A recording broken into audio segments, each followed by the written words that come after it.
associados e associadas da Judes. Estamos aqui para mais um Pod Judes. Eu, Elcio, nosso diretor. E hoje, nesse bate-papo, a gente vai trazer uma pessoa que atua na área de segurança pública. Ele é coronel com toda uma vivência junto à PM estadual e daqui a pouco ele vai se apresentar. Então você fica ligado aí nesse nosso podcast que vai ter coisas interessantes, algumas dicas de segurança que é de interesse de todos nós. Então nós vamos apresentar aqui o nosso convidado para esse bate-papo aqui, Coronel Augusto Piccoli. O Coronel Augusto Piccoli, ele é presidente da Associação dos Clubes Oficiais aqui do nosso estado e ele se dispôs, assim que nós o convidamos prontamente. De antemão, quero agradecer ao Coronel pela disposição, pela boa vontade de estar aqui conosco nesse bate-papo. Coronel, o senhor pode se apresentar para a gente, a sua carreira, de onde o senhor é, o senhor é capixaba, como o senhor ingressou, até chegar hoje, só para a gente ambientar aqui o nosso entrevistado no bate-papo? Perfeitamente, Umbelino. Gostaria de agradecer o convite, né? É sempre importante, pela nossa experiência profissional, né, participar de um programa tão importante em levar informação ao cidadão, né, e principalmente ao associado Judes. Eu sou uma pessoa muito humilde, eu tenho 51 anos de idade, eu vim de uma família que é capixaba, né, eu nasci no Espírito Santo, na capital de Vitória. E entrei na Polícia Militar com 20 anos de idade. Então já se passaram aí 30 para 31 anos em que nós estamos exercendo o serviço profissional de servir e proteger o cidadão. Então, com muito orgulho, a atividade nossa é uma atividade extremamente estressante, uma responsabilidade, o compromisso com o cidadão é enorme e aqui nós vamos prestar as melhores informações possíveis que possam atender a necessidade e a curiosidade também de todas as pessoas que estão participando desse podcast. Ok. Coronel, para a gente começar esse nosso bate-papo, a gente tem visto a escalada da violência aí. Infelizmente é uma mazela da nossa sociedade hoje em dia e ninguém está livre disso. Eu perguntaria ao senhor, em caso de um infortúnio, de um assalto, de ser abordado por um meliante, como que o cidadão comum deve se portar? Pergunta, digo pelo seguinte, hoje em dia anda muito em voga a questão de andar armado ou de reagir. A gente a toda hora recebe nas mídias que reagiu e tal.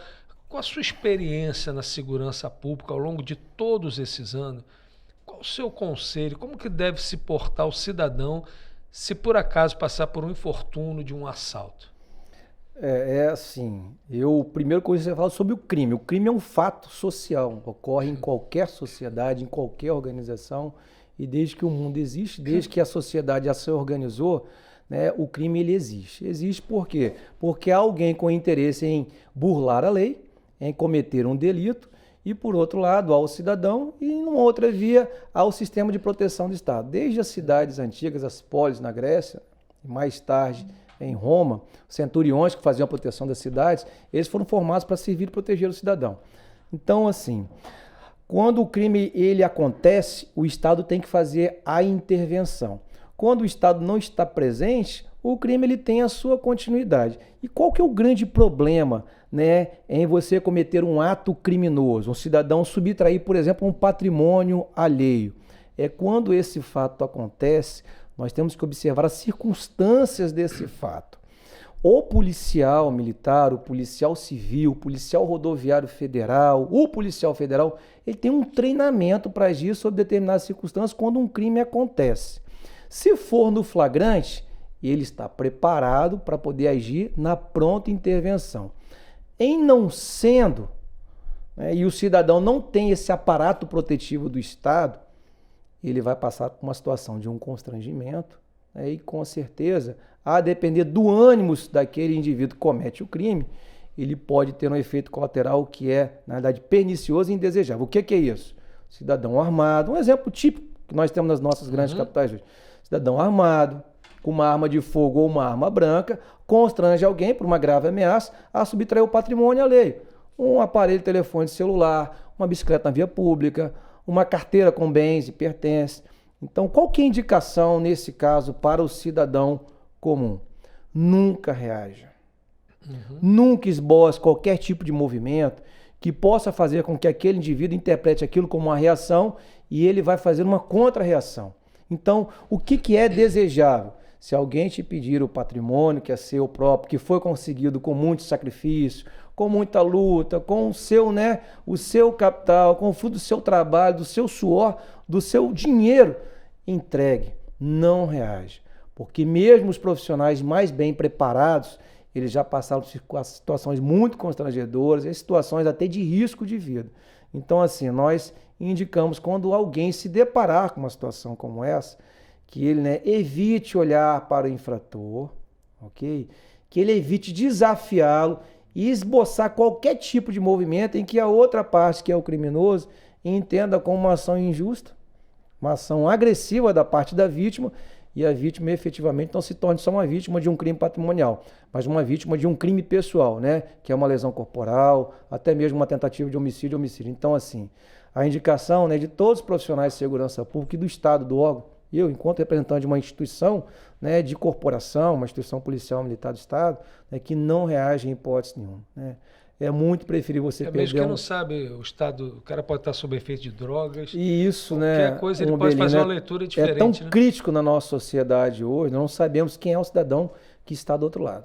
Nós não sabemos qual é o potencial lesivo que ele pode ofertar a você, vítima. Então, evite qualquer tipo de conduta que ela possa ser pensada para o criminoso como uma reação e você colocar-se numa situação de vítima potencializada, entendeu? Okay. Ô, Coronel, depois dessa resposta aí que o senhor falou do Melino, que é importante, o senhor colocou a situação do policial, militar, civil, ou que seja, que está abordando e que está defendendo a sociedade, e o cidadão. O que o senhor pensa, o que o senhor acha que o cidadão pode fazer também para facilitar ou dificultar que determinados crimes aconteçam? A sua pergunta é muito importante, Existe também no estudo da criminologia a parte da vítima, uma corrente que tendenciosa, que fala sobre a vitimologia, que ela dá oportunidade para o crime venha acontecer.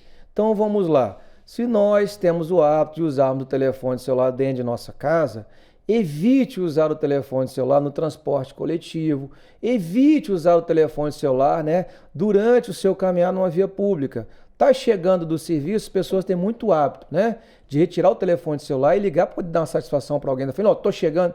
Evite fazer isso, porque o crime também é oferta. O crime é oferta, é um binômio. Como numa ação civil, por exemplo, de uma separação onde o pai e a mãe vão ter que arcar com os alimentos, o juiz fala que é um binômio, necessidade e possibilidade. No crime, é conveniência e oportunidade.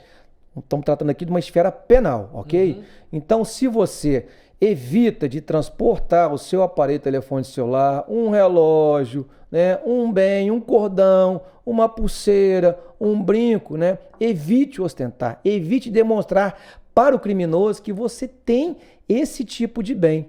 Um exemplo, a pessoa está indo no sistema financeiro, está indo no banco, é final de mês, tá certo? Quer fazer a retirada de determinada quantia para poder fazer um pagamento, fazer aquisição de um outro bem, Tome muito cuidado com as pessoas que se encontram dentro da área dos caixas eletrônicos, Se você for fazer uma quantia, retirada de uma quantia superior, uma quantia que não é normal de você utilizar, procure verificar quem é que está próximo a você. Se tem alguém na fila do banco observando o seu comportamento, a sua conduta, tá certo? Converse com o gerente antes, tá certo? Para poder fazer esse saque dessa retirada. As pessoas têm um hábito, por exemplo, os jovens, de namorar no interior de veículo automotor, tá certo? De estar expondo aquilo que elas possuem como um ethos de poder. Eu consegui comprar uma bicicleta nova agora, consegui comprar uma roupa nova, um tênis novo. Então, evite ostentar isso em locais onde você sabe que pode haver a incidência de um delito. Aqui no Espírito Santo não temos metrô, mas em São Paulo é muito comum as saídas do metrô também. As pessoas embarcam nas estações e fazem o transporte e a verificação de potenciais vítimas no interior do metrô. Isso é muito comum. Rio de Janeiro, São Paulo, Minas Gerais, Porto Alegre. Então também o crime ele trabalha com oferta. Quanto menor a oferta, menor a probabilidade da ocorrência do crime. Uma vez ocorrida, é muito comum às vezes o cidadão, às vezes até por descrença no sistema, ele não faz a ocorrência, ele teve seu celular roubado, às vezes é menos furtado, ele não se presta a abrir um BO e tal.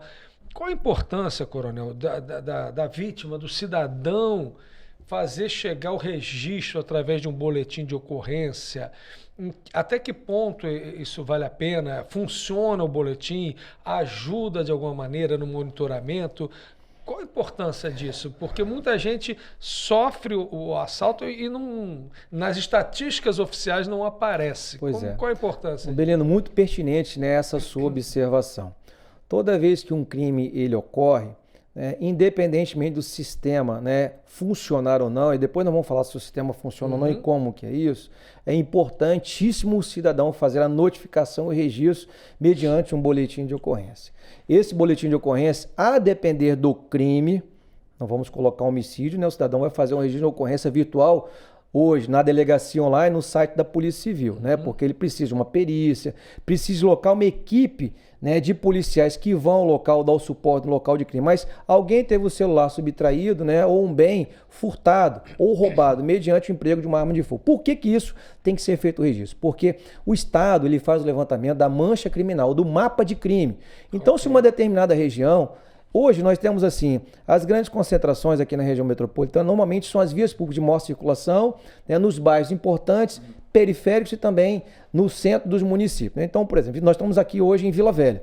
Vila Velha nós temos a Avenida Champagnat, que é uma via importante, nós temos a Glória, a Avenida Santa Terezinha, tá certo? Então, havendo a incidência desse crime, é importante o registro. Por quê? Porque o Estado ele começa a tomar conhecimento de como se comporta essa mancha criminal, ele consegue disponibilizar recursos. Olha, meu celular é uma informação de inteligência que entra no sistema por um filtro para que nós possamos fazer o mapeamento do crime. Então, se nós temos a incidência desse registro criminal, existe no município de Vila Velha, no bairro da Glória, principalmente na região das confecções, do polo de confecções, uma incidência muito grande de crimes de roubo a transeuntes.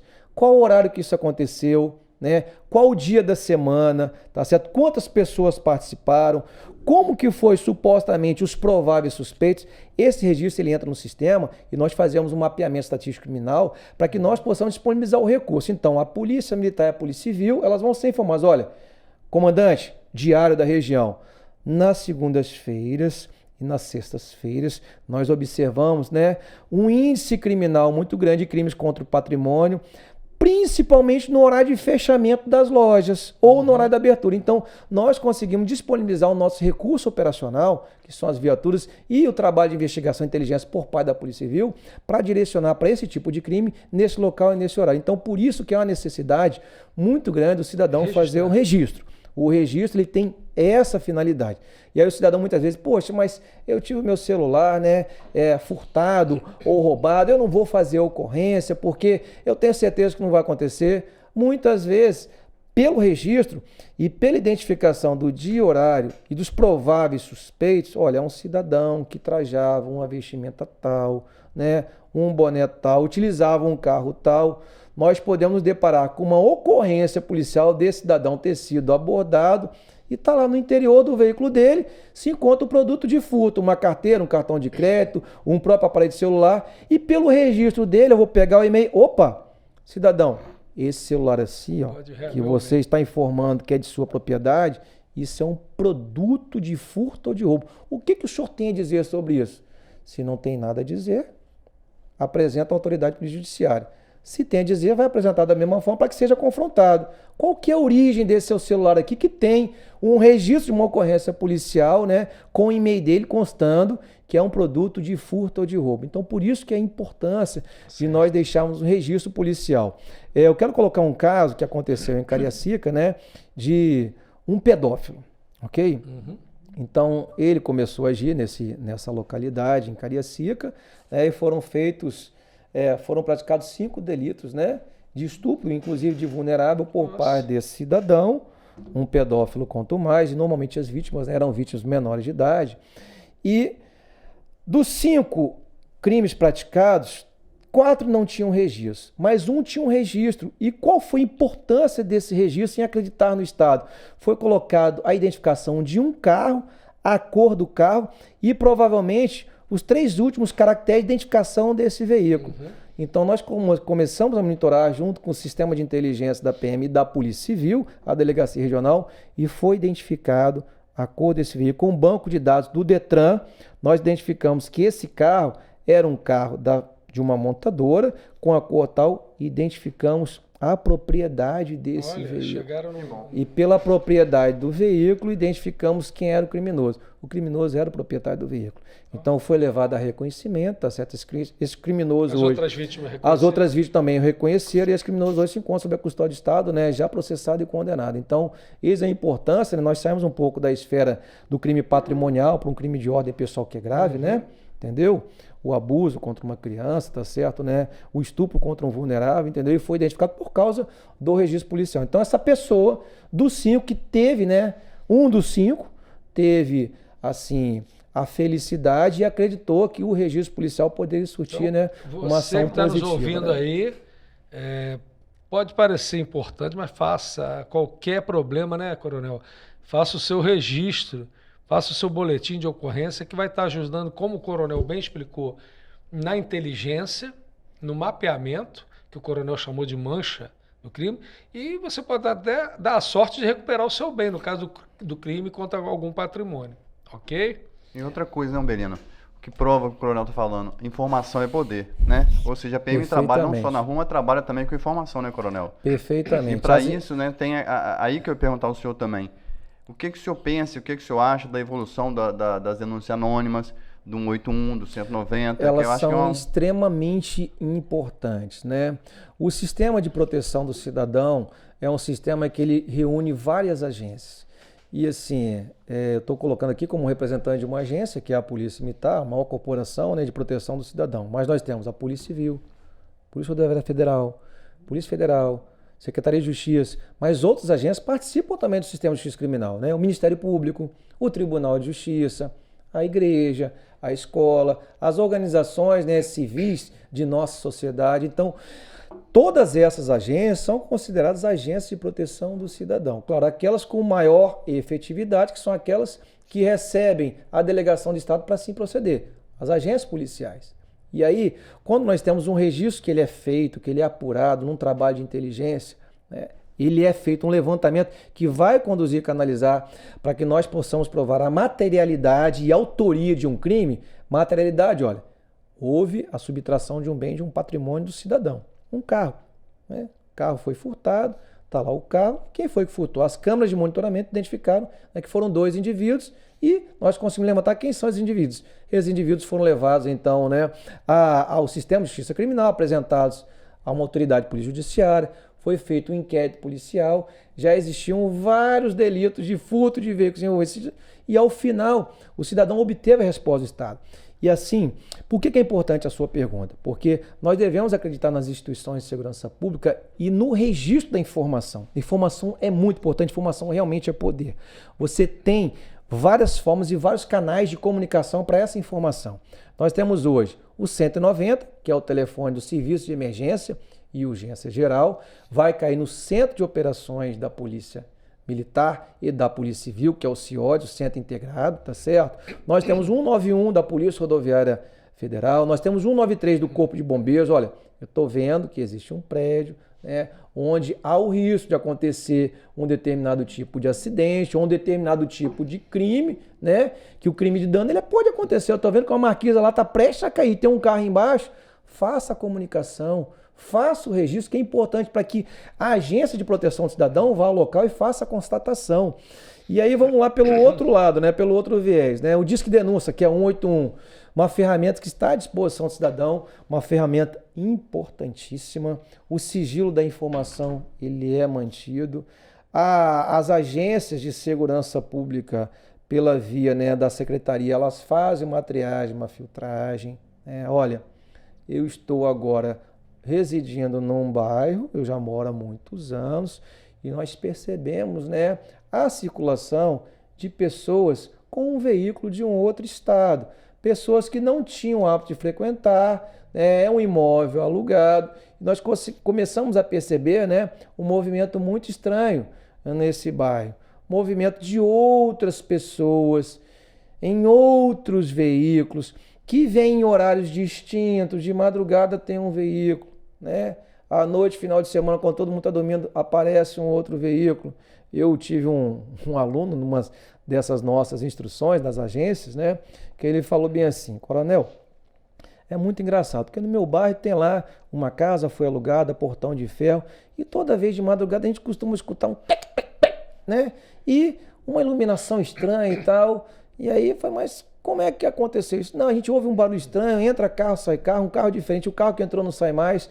Funcionava nesse bairro onde esse aluno residia, né, um desmanche de veículo, né, de uma quadrilha muito bem organizada e estruturada. Tão bem organizada e estruturada que a Polícia Civil teve dificuldade em fazer, né, o laudo pericial da adulteração no chassi dos veículos. É uma quadrilha que tinha uma organização com uma quadrilha do sul da Bahia e do noroeste de Minas Gerais, que estava agindo aqui no estado do Espírito Santo. Então, assim, com a denúncia desse aluno, foi possível identificar a existência de uma organização criminosa de desmanche de veículo. Então, por isso que é importante confiar e acreditar no sistema, né? Entendi. Coronel, eu vou fazer uma pergunta aqui, na verdade uma provocação, mas eu acho que em todas as profissões nós temos gente boa e outra nem tanto. É assim no funcionalismo público, é assim no meio dos médicos, e eu creio que é assim no meio da corporação. Na nossa casa, na nossa família, né? Muitas vezes nós temos um dissabor de ter um familiar. A pergunta que eu quero direcionar é: a PM é um ente estatal para nos proteger. Então, eu quero trazer a baila agora em relação à abordagem. Uhum. A gente vê nos noticiários, nem sempre a abordagem da PM é como deveria ser. Há uma certa reclamação que há uma questão social por trás do o negro, o preto da periferia, tem uma abordagem diferente do camarada branco ali da Praia do Canto, etc. e tal. Então a minha pergunta é duas em uma. Como o senhor, como sendo um comandante, o senhor sendo responsável por treinamento de soldados, aqueles que estão começando, como que a corporação lida com isso? Essa é a pergunta. Dentro dela, vai outra. Como que o cidadão deve reagir à abordagem de um policial? Porque muitos se assustam. Então, vai a provocação nesse sentido de como o senhor, como comandante, lida com isso, a sua tropa, como que o senhor orienta esses casos, quando acontece, como são lidados e como o cidadão comum deve se portar diante de uma abordagem que 99% das vezes é para protegê-lo mesmo. Claro. Umbelino, a Polícia Militar do Espírito Santo é uma instituição das mais respeitadas no país com relação à baixa letalidade no tocante ao emprego de arma de fogo em abordagens policiais. E desde o ano de 1993, a nossa grade curricular, ela adota, né, a disciplina de Direitos Humanos e Direito Internacional Humanitário. Isso é um ponto. O que significa dizer isso? O Brasil é signatário dos tratados internacionais de proteção e respeito à dignidade da pessoa humana. O profissional de segurança pública no Espírito Santo, eu respondo pela Polícia Militar, ele tem uma grade curricular que segue um programa e um padrão internacional, ok? Então, o policial abordando um cidadão do sexo masculino ou do sexo feminino, que preferencialmente tem que ser abordado por uma mulher, seja um cidadão branco, um cidadão negro, um indígena, uma pessoa que é vulnerável ou uma minoria, ele vai ser tratado da mesma forma, porque existe um padrão internacional, é chamado Princípio Básico de Uso da Força e Arma de Fogo. Então vamos lá, abordei um cidadão, seja na periferia ou num bairro nobre. O protocolo é sempre o mesmo. Cidadão, polícia militar, a depender do tipo de circunstância que é verificado pelo agente policial ou pela equipe de serviço, tá certo? Tome posição de busca e ao contato. O primeiro contato nós chamamos de verbalização. Eu dou o comando e do outro lado o cidadão me dá a resposta. Cidadão, bom dia, boa tarde, boa noite, por favor, encoste na parede que eu preciso fazer uma abordagem. Ah, mas por que eu estou sendo abordado?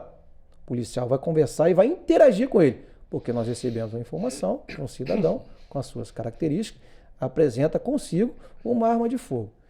Então, quem não tem uma arma de fogo e que está sendo abordado por um policial, em tese, vai cumprir o ordenamento ou o comando do policial, ok? Esse é o primeiro pressuposto. Aquele que tem a arma de fogo e aquele que tem a sua vida pessoal já carregada com circunstâncias de abordagens policiais, já tem uma restrição em virtude de uma ficha de antecedentes criminais, ele vai ter um outro tipo de reação. E aí nós já saímos já da verbalização para uma resistência de contato e aproximação, ok? Se o policial conversando se identifica que a resposta satisfez ao policial, ele não vai, com certeza, se aproximar do indivíduo. O senhor pode informar o nome do senhor? O que o senhor está fazendo aqui? É um horário impertinente? O senhor mora na região? O policial vai abordar fazendo esse tipo de pergunta. E aí, Umbelino, né? O que acontece? Nós temos locais de risco que exigem um nível de gradação e de proximidade de verbalização que o gradiente vai aumentando, né? Eu não posso fazer uma abordagem como essa, por exemplo, no local, numa região onde há a presença do tráfico de drogas. A abordagem ela requer um outro tipo de comportamento. Cidadão, identifique-se, polícia militar, levante os braços e tal. Se for o caso, o policial vai colocar numa condição de submissão, sem se aproximar dele. Senhor, por favor, deite, senhor, encoste na parede, olhe para mim, não mexa os braços, por favor, levante a sua cintura, sem mexer as mãos, que eu vou me aproximar. Então, o que determina esse gradiente de tensão? Ele é determinado pelo comportamento de quem está sendo abordado e pelas circunstâncias do local de abordagem. Então, se a pessoa a ser abordada, ela consegue se comunicar com o policial, não há necessidade de aproximação e resistência de contato. E aí nós temos visto, sob várias circunstâncias, né, policiais abordando em diversos momentos e em diversos locais, né, há uma resistência da parte da vítima ou da pessoa que está sendo abordada, quando ela emprega arma de fogo, quando ela está sob efeito de substância entorpecente, quando ela porta algo, né, que não é uma arma de fogo, mas é um objeto que precisa de ser verificado da parte do policial, quando há resistência à negativa da verbalização, então o policial faz a aproximação de contato. Fez a aproximação de contato, fez a identificação, verificou realmente um aparelho celular, não é uma arma de fogo. Bom dia, boa tarde, boa noite, muito obrigado. Identificou-se aquele cidadão e aí então a abordagem policial ela é encerrada. E aí nós temos os casos de recusa à informação policial, de recusa ao fornecimento do nome, porque normalmente quando se recusa é porque a busca no sistema de justiça criminal, né, ela vai acusar um registro, um prontuário. O cidadão ele pode ter um mandado de prisão contra ele expedido, né? Ele pode estar utilizando um objeto que não lhe pertence, um bem que foi subtraído de alguém. Então, por isso que a necessidade de se fazer a abordagem e o primeiro contato é a verbalização. Segundo nível de gradiente, a aproximação e checagem daquele indivíduo. Aquele indivíduo pode estar portando uma substância entorpecente. Nós temos aí, né, no dia a dia policial, mulheres, nós temos crianças, bebês que têm droga. O tráfico utiliza dentro da fralda, dentro da roupa. Mulheres que utilizam, né, nas suas partes íntimas produtos provenientes de furto e roubo, produtos entorpecentes. Então, por isso que é necessário uma abordagem mais próxima e a resistência de contato. Sendo verificado, a ocorrência a abordagem encerrada, se for encontrado algo de ilícito, com relação ao material ou contra a pessoa é apresentada à autoridade de polícia judiciária. Então, esse, né, é o gradiente de uso de força, é um padrão internacional, né? A Universidade de Illinois, ela tem um histórico e tem, né, uma metodologia do gradiente de uso da força. E aí eu vou te perguntar, né, quando é que se usa a arma de fogo, né? A arma de fogo é utilizada como um recurso extremo e último recurso. O policial fazendo a abordagem, se aproximando, havendo uma resistência ou encontrando da parte que está sendo abordada a possibilidade de uso e emprego da arma de fogo, o policial, o cidadão, pode ter certeza que ele usará a arma de fogo para quê? Para proteger a sua própria vida e a vida de terceiros. Essa é a resposta imediata. Ninguém aborda, nenhum policial aborda efetuando o disparo de arma de fogo. Ele não vai fazer isso, porque existe um protocolo.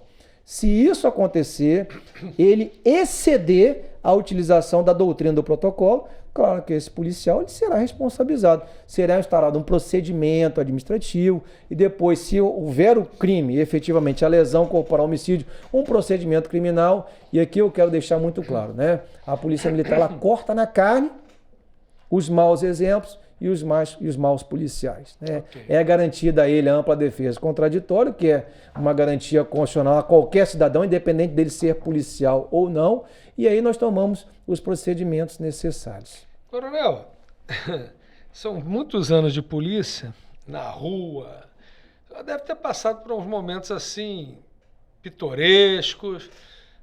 O senhor tem algo para falar para a gente aí de algo pitoresco nesses seus anos na rua, no contato com o povo, na vigilância, aí, na proteção ao cidadão? Já passou por algum momento assim, não tão protocolar?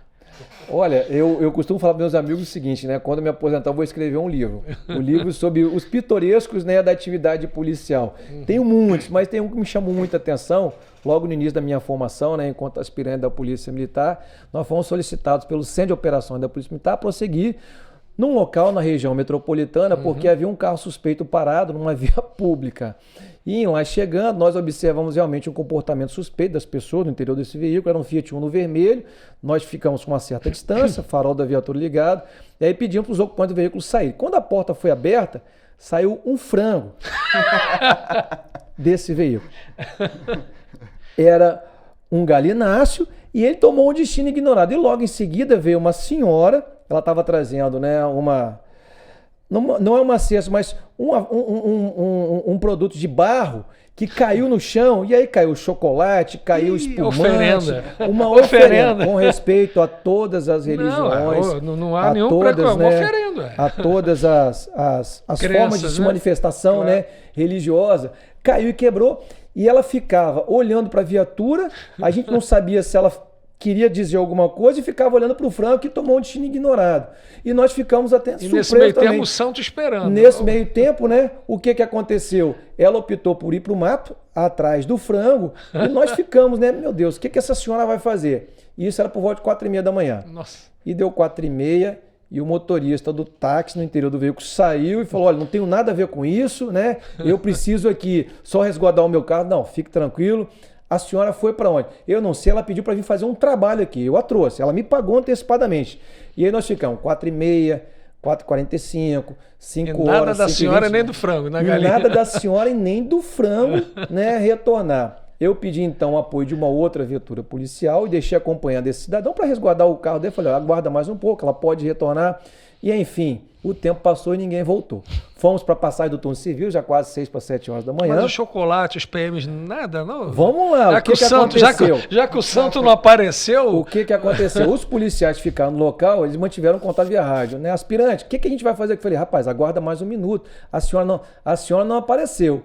E tem os produtos aqui. Ué, gente. O que a gente faz? Eu falei, olha, vê com o taxista aí o que vai fazer e tal, entendeu? Aí me fizeram aquela pergunta, né? Que todo mundo, todo espectador, todo ouvinte tá querendo ouvir, né? A gente pode? Eu falei, olha... Pode comer, coronel? Pode comer? Eu falei, rapaz, fica a critério de cada um de vocês. Agora, eu particularmente, né, tentaria esperar a pessoa chegar. Se não pegasse, reuniria e deixaria com o taxista e depois, né, aguardaria a pessoa chegar. Deu 7 horas, a pessoa não chegou. E os policiais, coronel, o aspirante, a comida tá aqui, tá? Eu falei, ó, bicho, dá o destino pra vocês entenderem aí, né? E aqui se entendem por bem. E olha, pra minha infeliz surpresa, né? Eles realmente se alimentaram daquilo que restou lá, né? Do trabalho. E aí, o que nós fizemos então? Sabendo desse fato, eu comuniquei ao oficial que assumiu o serviço no outro dia. Falei, cara, olha só, aconteceu esse fato inusitado, né, na nossa atividade, tá certo? Verifica aí, volta mais no final do seu turno de serviço, né, para ver o que pode acontecer. E para nossa surpresa, o que aconteceu? No mesmo horário, no outro dia, a senhora estava lá fazendo o serviço e o frango jamais, né, estava com vida. Era um semovente sem vida. Deve ter concluído o serviço. Então, assim, são coisas que a gente, né... Todo mundo saiu feliz. Os PMs comeram, o santo recebeu dele e a senhora fez a oferenda. Foi um final feliz. Pois é. E aí a resenha, né, é a seguinte, né, no quartel, né, os famintos, tá certo? Um grupo de policiais, né, eles realmente fizeram aquele dia a finalização do serviço. Mas, enfim, é um dos casos pitorescos e inusitados que a gente, né, nós nos deparamos no nosso serviço, né, Umbelino? Muito bom. Coronel, é assim, o senhor falou muito bem sobre a questão da polícia, a questão do cidadão junto à presença da polícia, o que é que ele pode ajudar, o que é que ele pode fazer para melhorar a situação, né, da segurança pública. E o senhor falou de uma questão muito importante, né, que a gente tem que lembrar também que o policial, antes de mais nada, é um ser humano, né?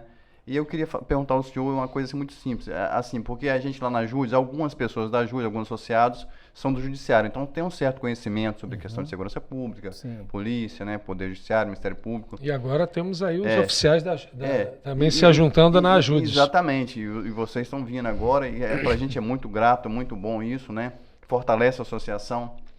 E assim, eu vou até uma pergunta pessoal minha. Fique à vontade. O Pode Ajudes, ele na verdade, o interesse dele é melhorar a comunidade, ajudar os associados, trazer informação que o senhor falou que é muito importante, tudo isso aí. E eu, além de estar diretor na Ajudes, sou oficial de justiça. E eu percebo isso, que estar na rua tem um estresse, tem uma ansiedade. Eu queria que o senhor colocasse exatamente a situação do policial militar hoje, nesse contexto social que está aí hoje, como é que é esse estresse, como é que é essa ansiedade, como é que a corporação vê isso. O policial é um ser humano como outro qualquer, né? Nós somos pais e mães de família, temos famílias também, e a grande preocupação nossa enquanto gestor, enquanto comandante, é fazer com que esse profissional ele tenha, no desempenho da sua função, uma tranquilidade. Mas, infelizmente, a nossa profissão, como a sua profissão, nós temos profissões que o nível de estresse ele é muito alto. E o processo decisório para um policial, ele conta com uma fração rápida de segundos, né? Entre proteger a vida de um cidadão e ter que tirar a vida de um criminoso que atenta contra a integridade do policial e do cidadão. Então, esse meio termo, né, esse liame, ele é muito difícil de ser superado. E assim, o que nós buscamos? Procurar para o nosso profissional aquilo que é melhor. Essa parceria para nós, vocês podem ter a certeza que é muito importante. Esse suporte que nós vamos dar para o nosso profissional, ele é de extrema grandeza, de extrema valia. Mas é muito difícil porque, como ser humano, todos nós temos nossas deficiências, as nossas dificuldades. E hoje o que nos chama muita atenção, né, dos nossos profissionais é a questão que, em virtude do risco, nós temos muitos profissionais com ideações suicidas. As frustrações... Gostaria já de deixar à disposição daqueles que vierem a se associar na Ajudes, nós temos lá acompanhamento psicológico para os associados, viu? Umbelino, para nós assim, é um presente que vocês estão dando para a nossa entidade, né, nessa parceria com a SOMES, entendeu? E para o nosso profissional. Então, voltando, as frustrações são muito grandes, né? Nós temos observado um nível de dependência química muito grande dos profissionais, não só da Polícia Militar, né, mas de uma forma muito ampla, né, dependência química sobre todos os aspectos, desde o álcool, uso de ansiolíticos, até o uso de drogas. Nós temos policiais que têm uma dependência química com as drogas ilícitas, porque o trabalho dele todo dia envolvendo, prendendo, recuperando, armazenando, isso leva ele a um estresse. E a dependência química, né, ela age realmente na psique do indivíduo, que faz com que ele se torne um dependente. Assim, a droga aceitável e uma droga lícita que nós mais observamos, né, é o uso do álcool, do ansiolítico e do cigarro, que é um problema muito sério de saúde corporativa também. Entendi. A nossa expectativa de vida é muito curta. Hoje um trabalho junto à Universidade Federal do Espírito Santo, que está em encaminhamento, né, é de 58,6 anos, de um profissional policial, militar e bombeiro, né? Então, ele praticamente se aposenta para falecer. É um nível muito assustador, muito preocupante. Nós estamos desenvolvendo um trabalho nesse sentido e queríamos externar aqui, na nossa condição de presidente da entidade, o agradecimento à JUDES por essa parceria que vocês estão nos proporcionando, né? É uma gratidão sem precedentes, sem valor, né? E nós aqui vamos continuar trabalhando, tá, Umbelino, tá, meu irmão? E o que a gente pode fazer? Qualquer assunto que envolva segurança pública, que envolva, né, defesa civil, assunto sobre corpo de bombeiro, podemos trazer um associado nosso aqui para falar para vocês. Olha, eu tenho um problema na edificação, como é que eu preciso fazer, como resolver, né? Sobre uma poda de árvore, um risco de um muro de desabamento, né? Uma questão de uma ligação, uma conexão de gás. Tá, vamos ter um profissional para poder atender vocês aqui da melhor maneira possível. Coronel, assim, desculpa aí, pessoal, mas já me avisaram ali, já passou de 40, eu tirei aqui 1000, é sinal que o entrevistado é bom, né? eu teria aqui várias perguntas para fazer. Quando o tempo passa e você não percebe, é que a coisa foi boa. Então, infelizmente, a gente tem que partir para o encerramento. Eu quero agradecer demais, novamente, ao Coronel pela disposição, desde a hora que eu convidei, se prontificou aqui. Então, a gente esteve hoje aqui com o Coronel Augusto Piccoli, presidente da Associação dos Oficiais da PM do Espírito Santo. Coronel, nosso muito obrigado aqui em nome da diretoria, agradecer ao Elcinho aqui também nesse Pod Judes. Suas últimas palavras aí para despedir dos nossos associados. Elcio, Belino, todos os associados da Judes, nós que agradecemos, estaremos sempre à disposição. Quando vocês precisarem, nos acionarem, né? Em prontidão sempre. Sem atraso por causa do trânsito, tá certo? Para não prejudicar também a programação de vocês. Mas sempre será um prazer, tá? Conte conosco sempre. Muito obrigado. Obrigado, mano. Até o próximo Pod Judes, gente.